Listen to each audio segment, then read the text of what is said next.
प्रामाणिक महापुरुषों से सुना है कि पूर्ण समर्थ सदगुरु श्री स्वामी पूर्णानंद तीर्थ जी उड़िया बाबा महाराज जीवन मुक्त भगवत स्वरूप समर्थ महापुरुष थे। अद्भुत जीवन था उनका। जीवन दर्शन पढ़ने योग्य है और अनेक उनके शिष्य थे। परम श्रद्धेय स्वामी श्री अखंडानंद सरस्वती जी महाराज ने अपने सदगुरु के रूप में उड़िया बाबा को ही स्वीकार किया। यद्यपि वे शिष्य जगतगुरु शंकराचार्य श्री स्वामी ब्रह्मानंद सरस्वती जी से संन्यास दीक्षा ली थी, किंतु इसके बाद भी उनकी पूर्ण गुरुनिष्ठा श्री उड़िया बाबा जी के चरणों में आजीवन बनी रही। बड़े बड़े शिष्य थे उनके और उनका जीवन चरित्र साधकों के पढ़ने योग्य है, अवश्य पढ़ना चाहिए। ऐसा जीवन चरित्र है उनका। पर पूज्य श्री उड़िया बाबा महाराज अपने जीवन काल में जितने अधिक प्रसन्न पूज्य पंडित श्री गया प्रसाद जी महाराज से रहे, उतना अधिक प्रसन्न अन्य किसी से नहीं हुए, ऐसा पूज्य गुरुदेव भक्तमाली जी कहते थे। उड़िया बाबा की वाणी से कभी शब्द निकलता था तो कई बार वो कहते थे हमारे पंडित जी। क्या कहते थे? हमारे पंडित जी। नहीं तो उनके जैसे ज्ञानी महात्मा की दृष्टि में मेरा तेरा कहाँ है। अज्ञानी लोग मेरा तेरा करते हैं, पर मेरे पंडित जी, हमारे पंडित जी, ऐसा बोलते थे।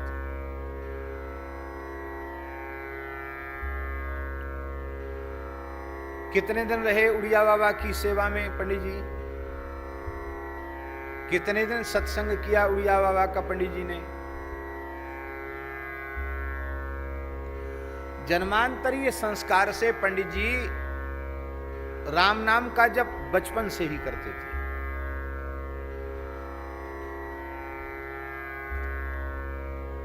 और इस बात को कई बार अंतरंग परिकर में पंडित जी कहते थे कि या बात की तो यही जाने, प्राणनाथ ही जाने कि ये जीव कहां ते आयो है। जब ते बोलवे सीखो सुध आई तो स्वाभाविक राम नाम को जप ही कियो। माने अत्यंत शैशव से ही सहज ही उनके भीतर राम नाम का जप चलता था। आहर निश राम नाम का जप चलता था। और जैसी आदर्श माता पिता की सेवा उन्होंने अपने जीवन काल में की, जैसे एक आदर्श सदगृहस्थ का आदर्श उन्होंने प्रस्तुत किया महाराज, वैसा उदाहरण खोजने से मिलना अत्यंत कठिन हो जाएगा। पंडित जी महाराज का जीवन चरित्र पढ़ना चाहिए। ऐसा अद्भुत जीवन चरित्र है। कितनी गरीबी में उन्होंने गुजारा किया।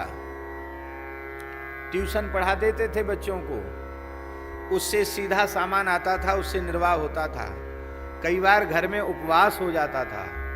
व्याकरण के, ज्योतिष के, संस्कृत के प्रकांड विद्वान थे। श्रीमद् भागवत की कथा करते थे पंडित जी, पूरा पाठ करते थे, पूरी कथा करते थे। और अपने जीवन काल में जब तक कथा कही, कथा से प्राप्त एक फूटी कौड़ी भी उन्होंने अपने शरीर में, अपने परिवार में, जहां विपन्नता थी, आवश्यकता थी धन की, वहां 1 रुपया नहीं लगाया। कथा पूरी होने के बाद श्रोताओं को साथ लेकर गंगा स्नान के लिए चले जाते थे राम घाट पर। वहां अखंड कीर्तन करते, गंगा स्नान करते और जो कुछ कथा में आया है वहां भोज भंडारा करके चले आते। वृत्यर्थम नैव युंजीतो प्राण कंठ गतैरपि। भागवत को, कथा वार्ता को रोजी रोटी न बनावे, चाहे यहां तक प्राण आ जाए तो भी। इसका अक्षरशः पालन पंडित जी ने किया। और स्वयं उनका जीवन एक महान संत का जीवन था। बड़ा अद्भुत जीवन था पंडित जी का। एक बार कथा करके हाथरस में अपने श्रोताओं को लेकर गंगा जी गए थे। रामघाट कलकत्ती स्नान करके वहां से आए तो पता चला कि उड़िया बाबा जी महाराज एक बगीचे में विराजे हैं हाथरस के। तो पंडित जी महाराज बगीचे में उनका दर्शन करने पधारे। ये प्रथम मिलन था। तो पंडित जी के साथ कुछ श्रोता लोग भी थे, आकर के बड़ी विनम्रता से साष्टांग प्रणाम करके पंडित जी बैठ गए। और वहां उड़िया बाबा कोई ऐसे प्रवचन नहीं करते थे मंच पर, ऐसी 10-5 लोग बैठे, किसी ने कुछ पूछा तो उत्तर दे दिया, इस तरह की चर्चा होती थी उनके। तो श्री उड़िया बाबा जी महामंत्र की महिमा सुना रहे थे। हरे राम राम राम हरे हरे, हरे कृष्ण कृष्ण कृष्ण हरे हरे। इस महामंत्र का महात्म्य सुना रहे थे, कलि संतरण उपनिषद की चर्चा कर रहे थे। पंडित जी ने बड़ी श्रद्धा से सुना, और जब सत्संग पूर्ण हुआ तो बड़ी विनम्रता से हाथ जोड़कर कहा, बाबा आपने इसको महामंत्र बताया कि ये महामंत्र है, और श्री गोस्वामी तुलसीदास जी ने तो श्री रामचरितमानस में, विनय पत्रिका में, अपने अनेक ग्रंथों में बार बार श्री राम नाम को ही महामंत्र कहा। तो श्री राम नाम महामंत्र है या ये महामंत्र है? कृपा करके इसका समाधान करें। तो उड़िया बाबा जी बड़े प्रसन्न हुए पंडित जी के अत्यंत निश्चल भाव से किए गए प्रश्न को सुनकर के, और उन्होंने मुस्कुराते हुए पंडित जी को देख करके कहा कि हरे राम राम राम हरे हरे, हरे कृष्ण कृष्ण कृष्ण हरे हरे, हरे राम राम राम हरे हरे, हरे कृष्ण कृष्ण कृष्ण हरे हरे, हरे राम राम राम हरे हरे, हरे कृष्ण कृष्ण कृष्ण हरे हरे। इसका 3 बार उच्चारण किया और प्रसन्न होकर के कहा, पंडित जी इसमें राम नाम आपको नहीं श्रवण सुनाई पड़ा, हरे राम में राम नाम नहीं सुनाई पड़ा, और श्री राम नाम के अर्थ में और श्री कृष्ण नाम के अर्थ में और श्री हरि नाम के अर्थ में क्या अंतर है? क्या कोई अंतर नहीं है। अरे सब में रमण करके सबको आनंद दे वो राम, और सबको आनंद दे वो कृष्ण। तो सबको आनंद दे वो राम, सबको आनंद दे वो कृष्ण।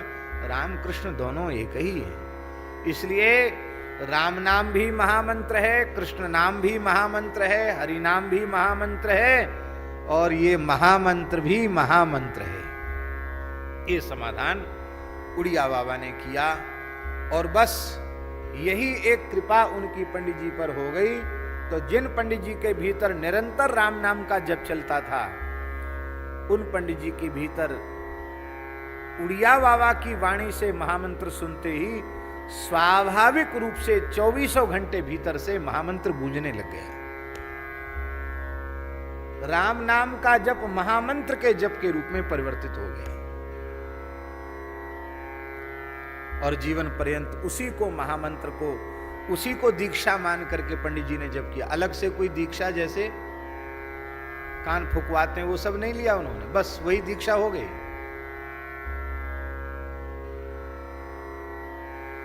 कभी जीवन में द्वारा कुछ पूछने भी पंडित जी नहीं गए। किसी ने कहा आपने पूछा नहीं, आप बाबा सबका समाधान करते हैं, आपने कुछ पूछा नहीं। तो पंडित जी रोने लगे, हाथ जोड़कर कहा कि श्री सद्गुरु भगवान ने एक दिन आज्ञा करी ही सत्संग में, पंडित जी को नहीं कहा था, ऐसे ही कहा था कि राग द्वेष से बच करके, अपने आप को बचा करके अपना यह जीवन भगवान नाम के लिए समर्पित कर देना, बस यही जीवन का ध्येय प्रत्येक साधक का होना चाहिए। तो राग द्वेष से बच करके महा महिमामय हरि नाम का अनन्य भाव से आश्रय लें। ये वाक्य जो पंडित जी उड़िया बाबा के मुखारविंद से निकला था, पंडित जी ने कहा हम तो यही प्रयास में लगे हुए हैं कि या जीवन में सद्गुरु भगवान के या वाक्य को पालन हमसे अक्षरशः है जाए। अब इसी के पालन में जीवन संपूर्ण हो जाएगा, अब द्वारा कुछ पूछने की आवश्यकता ही नहीं।